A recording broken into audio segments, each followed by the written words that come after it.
Using what's known as an end torch, they fuse the open end of the tubulation to a long glass tube leading to a pumping system. They connect the electrodes to the system, then power it up.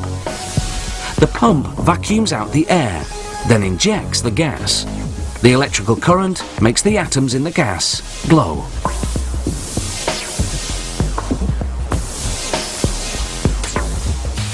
To trap the gas inside the tube, they use the crossfire burner to remove the tubulation and seal off the open electrode, making sure the drop of mercury has descended into it first.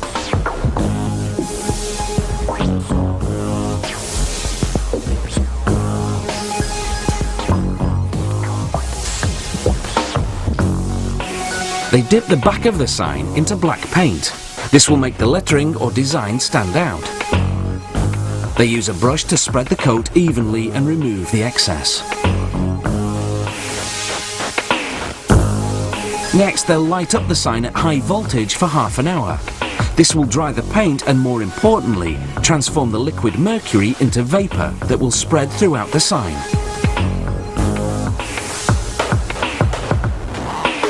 Using transparent clips, they mount the sign onto a black plexiglass background to make it stand out even more.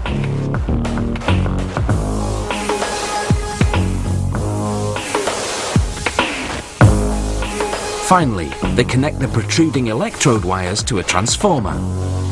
This transformer converts the standard electrical current into the 3 to 15,000 volts you need to light up a neon sign.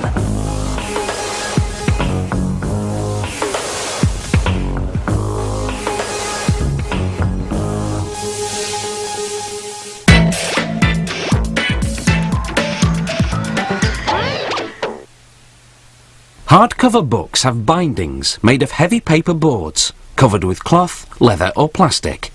Softcover books have flimsier paper bindings.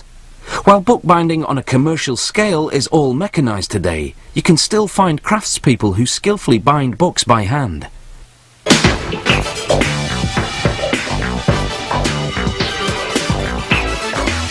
Today, commercial bookbinding is highly mechanized. The process starts with large sheets of paper, each containing several consecutive pages of the book.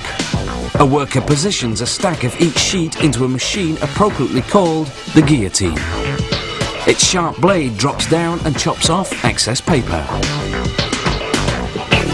After trimming, the stack moves into a machine called the folder, which folds each sheet into book size with the pages in the right order. Seen in slow motion, the machine starts by perforating the fold line. Then the sheet moves along the conveyor belt until it hits a stopper to the far right. That stop position aligns the perforation between the two rollers. The rollers pull the page down, pressing a neat fold. This process repeats itself for each fold of the sheet.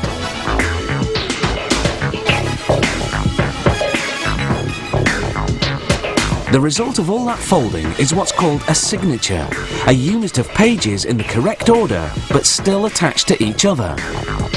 A book is made up of several signatures. Another machine now assembles them in the right sequence, along with a cover for binding. There are many different binding methods. This one is called wire stitching. The machine drives heavy-duty staples right through the spine of the signatures and cover. The staples are cut from the steel wire that's so strong you have to tear the book apart to remove them.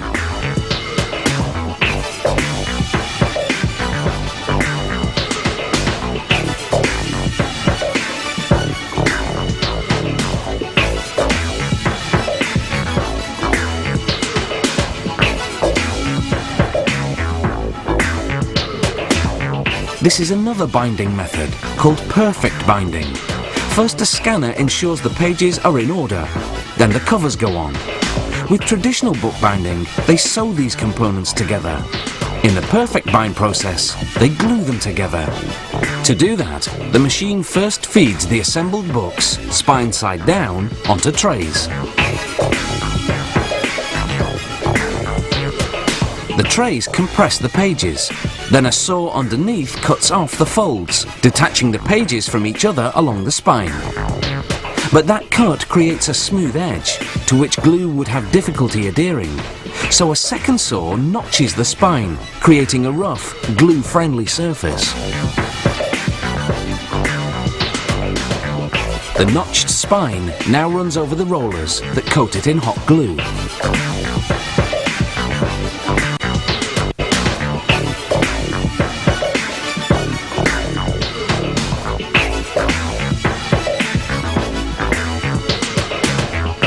Finally, two conveyor belts merge, one with the book's pages assembled with a notched and glued coated spine, and the other with the book's cover.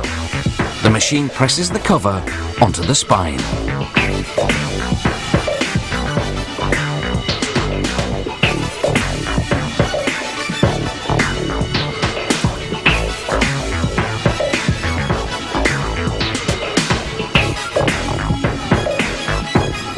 The book now travels along the conveyor belt for another 30 seconds, during which time the glue air dries. By this stage of the process, most pages on the unbound sides of the book are still attached by folds. So to separate the pages, the books go through a machine called a 3-knife trimmer. It cuts the folds off the 3 sides simultaneously. The book is now finished. Fine quality books have sewn bindings, but your average book today is wire stitched or perfect bound. Those newer methods are far less costly, yet still produce books that are sturdy and durable. Coming up next, the longest underwater kiss and the heaviest weight ever lifted with a beard. Keep it here for the ultimate Guinness World Records after the break.